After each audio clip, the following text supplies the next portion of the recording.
So it took you a while to finally make yourself a bow, so that part of the equation is solved, but now you are stuck or not sure how to make arrows, or most importantly, which arrows to make in Vintage Story. Well, there's a couple of ways to go about this. The simple way is to collect flint and sticks to make the simplest and the weakest arrows in the game. The second method is to obtain copper and make arrows out of copper, which requires, you guessed it, copper, sticks, and feathers from butchering chickens. I know it may sound a bit complicated because you hardly ever see chickens unless you truly explore Vintage Story, but fortunately, copper arrows don't require a whole lot of feather in the first place. And the beautiful thing is every time you shoot using a bow, almost every arrow is 100% recoverable, at least for a while. Unless of course your aim is a mess and you don't pay attention where you shoot, which at that point, let's face it, you kind of deserve that one. But you get the gist. Pay attention where you shoot and make every shot count, and you will not have any issues whatsoever. Fun fact actually, when I start my new world in Vintage Story, or every time I do start a new world, I always run with a set of 20 arrows, and that lasts me a very long time.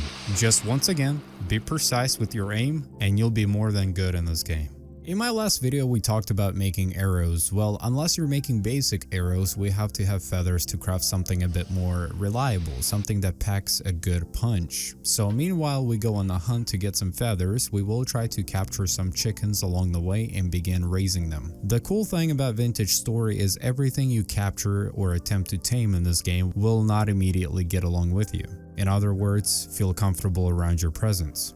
In fact, you will have to wait generations upon generations for that animal to feel comfortable around you. Again, that applies to every single animal you try to tame in this game. So we already built ourselves a little place for chickens to grow. We now have a place they can eat out of and a place they can hatch. But I need to be very careful because as soon as I get close enough to them, they will get spooked by me. And the last thing I need is to disturb them. I believe I have to wait until generation 10 until they feel semi-comfortable around my presence and begin free roaming. Meanwhile, I'm just over there with them. So again, the taming process in Vintage Story is fairly realistic. You don't just give them a snack and wait a couple days for them to fully be tamed. No, you gotta wait generations and build that trust with them.